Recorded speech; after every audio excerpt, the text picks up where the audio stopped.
Hey guys, I'm Michael. Symon here. Our Thanksgiving Spectacular is rolling along. So today we're going to teach you how to do two things. We're going to make cranberry sauce. Super easy, comes together in around 10 minutes. And I'm going to show you how to make a turkey stock because it's something you could do ahead of time, which then you could make your stuffing dressing with the turkey stock. You can make a gravy with the turkey stock. So it's going to make your Thanksgiving way easier. So first things first, we are going to start with our cranberries. So non-reactive pan, very important because we're going to have a good amount of acidity in here. So a stainless steel pan is something that this works very well with. So we have our stainless steel pan. To the stainless steel pan, I am going to add 1 quart of these beautiful cranberries. There you go. I'm going to add the zest and the juice of a lemon and the zest and all the inners of an orange. So plenty of acidity in here, and you don't need to add much more liquid or any more liquid than the juice of this because the cranberries start to release their liquid on their own. Remember, when you are zesting, you don't want to get down into the pith of your citrus because that makes things bitter. So 1 turn of the citrus on the zester and never hit that same spot twice. And then you just get all that exterior goodness. I do this right over the pan because it's releasing its natural oils also. Lemon, hold it. Cut side up, juice it right into your hand. So if any seeds are coming, you catch them. You are now the strainer. If seed falls in, someone gets lucky and gets a little lemon seed, but this works for me. Same with the other guy. Norman is very excited to be in the kitchen today. How, buddy? You're very busy. Hi, Norman. Licking Alexa today. All right, and now with the orange, we're gonna cut off all the exterior of the orange, all the skin, so we just get down to the flesh. Just go right around with your knife. I cut off the top and bottom so you could see where it meets. Go right down with the tip of your knife all the way around. Get all the flesh off. So you are just left with the center. And then we're just going to cut this up into chunks. Take out that little center core there. Same on this side.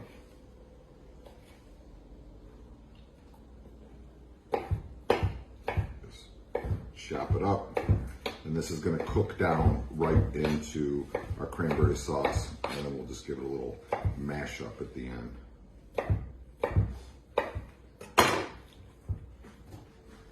Orange goes in, and then a full cup of honey. So I know this seems like kind of an insane amount of honey, but this is a sweet and sour kind of situation. So this all goes in. That looks good. The anticipation, right? Buy the best honey you could find, local if you can. Sometimes you can't find it. That's fine too. Don't panic. Ooh, I love honey. It's the Greek in me. Now this is going to go over a medium flame. It's going to come up to a simmer. And as it comes up to a simmer, you just kind of keep moving it around, and then the cranberries are going to release all their juice. Once they release their juice, we'll start mashing them with a potato masher. If you're one of those people that likes your cranberry sauce super smooth like it is in a can, after the cranberries have softened and released their juices and kind of popped, you could also put this whole thing in a blender and blend it till smooth. You can put it in a can, after you blend it and fool your friends in right out of the can. No one will ever know the difference. So if you have a family like Liz, who's in the other room, that's why I'm talking soft, like canned cranberry, maybe I'll puree this, put it in a can, and I'm gonna fool her. She'll never know. All right, cranberry sauce is going. Start working on our stealth stock. So A lot of people, you know, buy stock, they buy stock. Stock's so easy to make. It really is easy to make. It's bones and water, right, Norm? Made you cry. Bones and water. And we just let it simmer for 4 to 6 hours to release all the goodness out of the chicken, or the turkey bones and chicken bones in this case. And then if you do this ahead of time, you could then make your gravy ahead of time. You could get your stuffing set ahead of time, and you could make sure that your gravy is incredibly smooth, and then just add the pan drippings to your gravy last minute. So that way you're not running around like a crazy person after you roast your turkey trying to get your gravy done before your guests get there. So this is all about making life easier. So the basic ratio for bones to water is, for every pound of bones, you need about a quart of water. That's how you get a really flavorful stock. So here I have turkey wings, you know, the big guys. I have turkey nuts. I also have some chicken wings. If you can't find turkey wings or your butcher doesn't have them, which they usually do this time of year, not hard to find, you can make this strictly with chicken wings. Now there's 2 ways to make a stock. You could do a white stock or a brown stock. I'm gonna make a white stock. So white stock, we take the raw bones, we put them in with the vegetables, with the water, we let it simmer, we strain it. If I wanted to make a brown stock or a darker stock, which has a little richer flavor and a little deeper color, we're gonna get the deep color from our drippings. You could roast the bones in the oven till they're golden at about 350 for an hour, then put the roasted bones in, and that's a brown stock. But we're gonna make a white stock. So first thing we're gonna do is we're gonna take all of our bones, necks, backs, all that good stuff. We're gonna put them in our pot. The reason with chicken stock why I said a pound of bones to a quart of liquid is when you're making like a beef stock or veal stock, whatever, the bones don't float. So if you cover the bones with water, that's about where you need to be for the water. Chicken and turkey bones float, so that's why we give you a weight and a liquid. It's not the end of the day, you could be a little bit off, don't worry about it. But in your head, think pound per quart. To that, we're going to add a bunch of thyme, a couple fresh bay leaves, peppercorns. I don't put salt in my stock, I salt it at the end because this is a reduction kind of situation. So you could put a little bit of salt in if you wanted to, like a pinch, or you could salt it at the end. One of the few things I ever salt at the end because it is cooking down. So if I do salt, like if we're going to salt, I'll just put a little salt in now, like a small pinch of salt to pull out flavors, and then but you're going to have to re-season at the end of the situation. Now, mirepoix, fancy French word for vegetables that go in your stock. I have, it's basic mirepoix, carrot, celery, onion. Okay, so we have leeks here and onion, both onions. If you can't find leeks or have leeks, you can go straight onion, doesn't matter. I usually go 2-part onion to 1-part celery and carrot. That's a pretty simple basic ratio that works well. Since this cooks for 4 hours, you don't have to cut this into little pieces, and your cuts don't have to be perfect because we're just trying to get out the flavor. So I just make sure that my carrots are clean. I leave the skin on. I cut them into nice big chunks because this is cooking for a long time. We took the bottom of the celery, we split it. That goes in. Celery stalks goes in. Don't load up with too much celery in your stock because celery does tend to get a little bit bitter. If you have fennel, I have fennel in my fridge. I'm going to throw some fennel in my stock. That would also, in my mind, fall into the celery category, but a little sweeter. Again, leeks are split and cleaned, part of our onion, and then the onion. Some people take the skin on, some people leave the skin off. Some people leave, I leave the skin on for my stocks. I just have to make sure that the skin is clean. This goes in. Also, if you have parsley stems, they work great in the stock. All that kind of stuff too. So, veg goes in.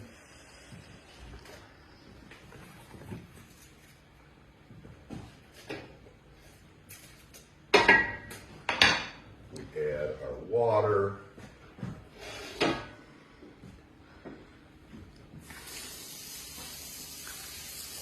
And again, I have about 6 pounds of bones here. So I am going to add 6 quarts, which is 1.5 gallons of water. If you're not comfortable eyeing what 1.5 gallons is, just measure it. It's not the end of the world. We put cold water in the stock when it starts. We're going to turn this heat on, bring it up to a simmer. Once this comes to a simmer, we're going to skin the top off. That's the impurities coming out. So you skin it, put it on the back of your stove at like the lowest burbling simmer that you can. Let it go. 4 hours, you're going to have a kind of mild stock. 8 hours, it's going to be a little bit more intense. I'm very comfortable leaving pans on overnight because I know how to work the heat in my kitchen.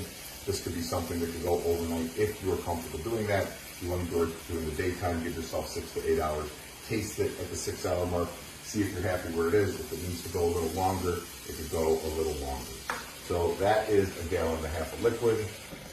We turn the water off. We turn that on. It's going to start going away. Now let's take a look over here at cranberries. Now look, we didn't put any water and anything in here.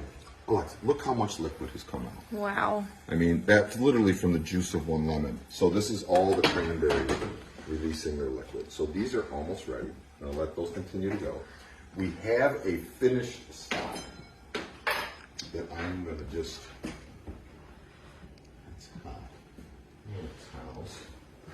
I'm going to strain out this finished stock just so you guys can see what has happened here. I have a Symon, any kind of strainer will work. If you don't have anything fine like this, you could use a regular strainer and put a coffee filter in it or some cheesecloth in it. That would work perfectly fine. So I think our finished stock that we have over here.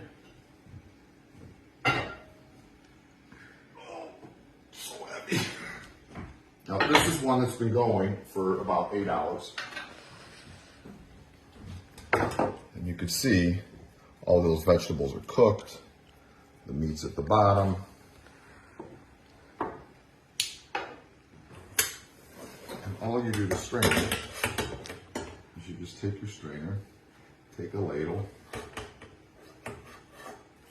and you just start pouring away.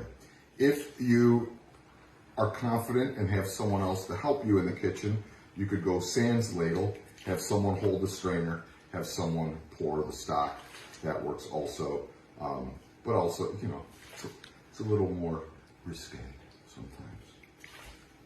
But you just keep going. And we're just straining out any little bits. All we want here is the good juice. You can see how the liquid is?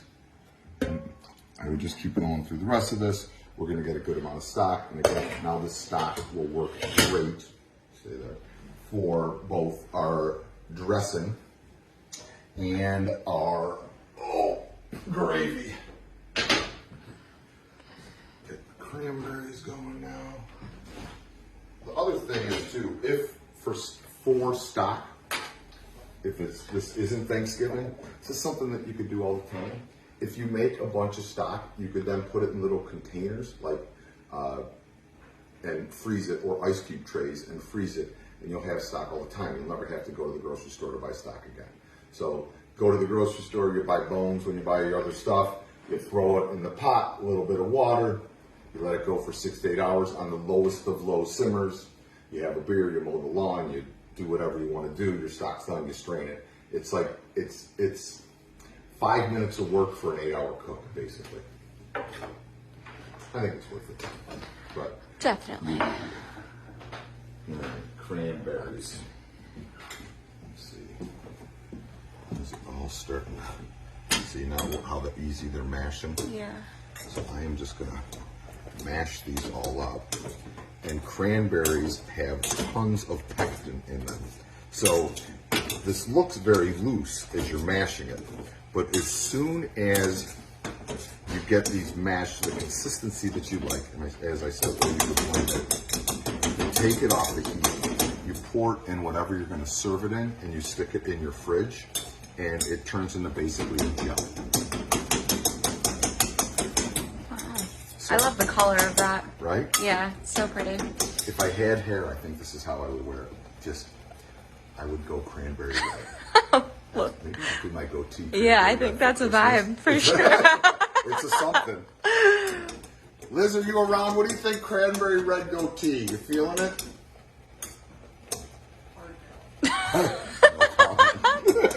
Alright, so here's the consistency I'm looking for me. But again, if you want it smooth, you can blend it.